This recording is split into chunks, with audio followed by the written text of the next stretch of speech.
Self-pity is ruining your life. In this video, I'm going to share with you how to stop feeling sorry for yourself and take your power back. Now, before we jump into my 6 tips on how to deal with self-pity, let's talk about what it actually means. Self-pity is an emotion experienced when you feel sorry for yourself and wallow in your pain because of your perceived suffering. It's often used as a means to an end when it comes to attracting attention or sympathy. What's interesting to note here is that when you feel sorry for yourself and you start complaining to others, you feel a rush of dopamine, which makes you more inclined to repeat that behavior. That's one of the reasons why it's so difficult to stop feeling self-pity. In a way, it's rewarding. But the important question to ask yourself is this: what is feeling sorry for myself costing me? Now let's get into my 6 tips on how to stop feeling sorry for yourself. 1. Understand why you feel sorry for yourself. There's a concept in psychology called locus of control. It describes the extent to which individuals believe they have control over the events that happen in their lives, which means that how much you perceive you have control over the circumstances in your life can influence your level of motivation, the way you handle stress, how you cope when you're in a difficult situation, and the way it impacts your interpersonal relationships. Now, there are 2 types of locus of control: internal and external. If you have an internal locus of control, you believe that you're solely responsible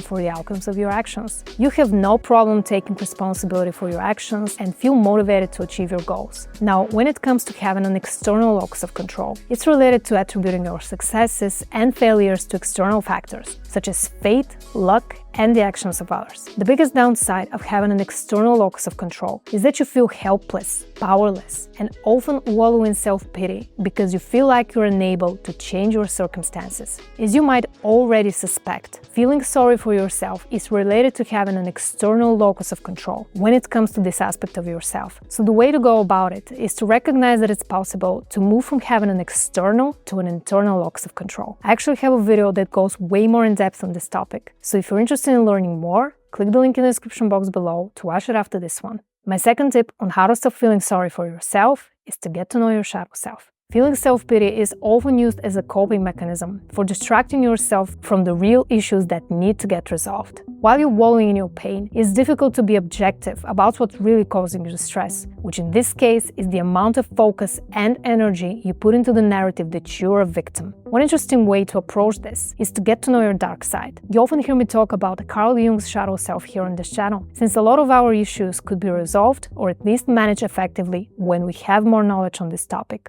So simply put, what is your shadow self? Your shadow self is an archetype that forms part of the unconscious mind and is composed of repressed ideas, instincts, impulses, weaknesses, desires, and fears. In other words, your shadow self is the dark part of yourself that you don't really want to admit exists and you don't really want to associate yourself with. In the case of feeling sorry for yourself, you need to become aware of the parts of you that you see as bad, wrong, or unlovable, so you can learn how to integrate your shadow. I've created a free journaling worksheet that will help you get to know your shadow self. So if you want to download it, just click the link in the description box below or head over to coachsimona.com/shadow.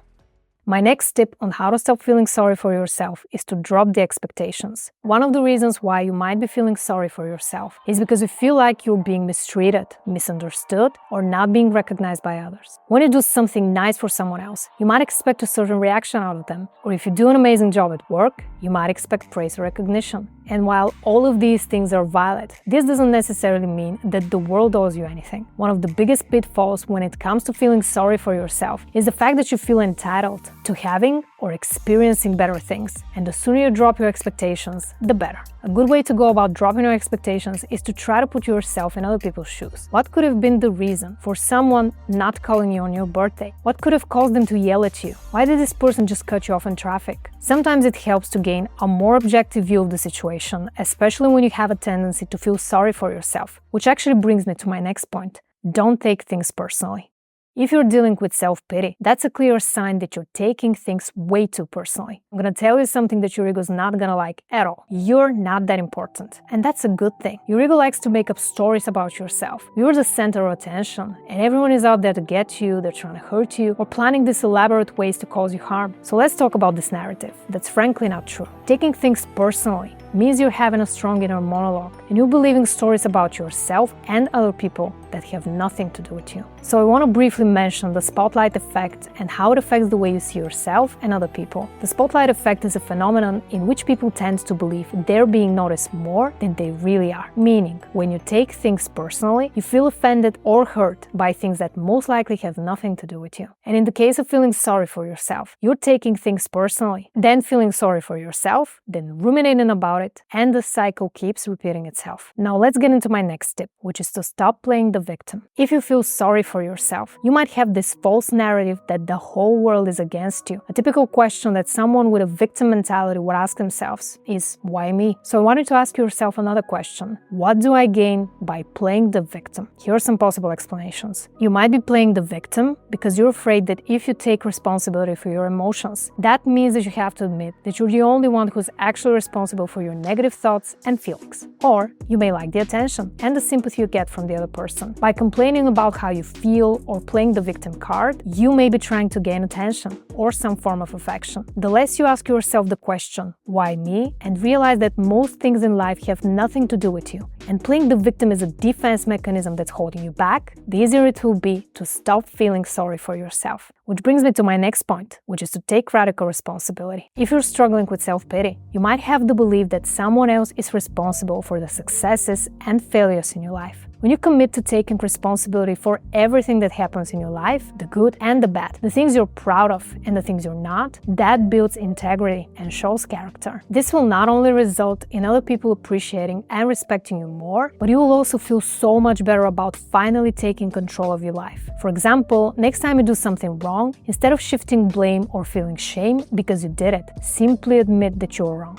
A powerful technique that I recommend you try is asking what instead of why. When you ask questions that start with why, you're reinforcing the inner monologue, and that's completely unnecessary. In fact, it might even be the reason why you're feeling sorry for yourself. For example, instead of asking yourself, why did this happen to me? Ask yourself, what can I do to make the situation better?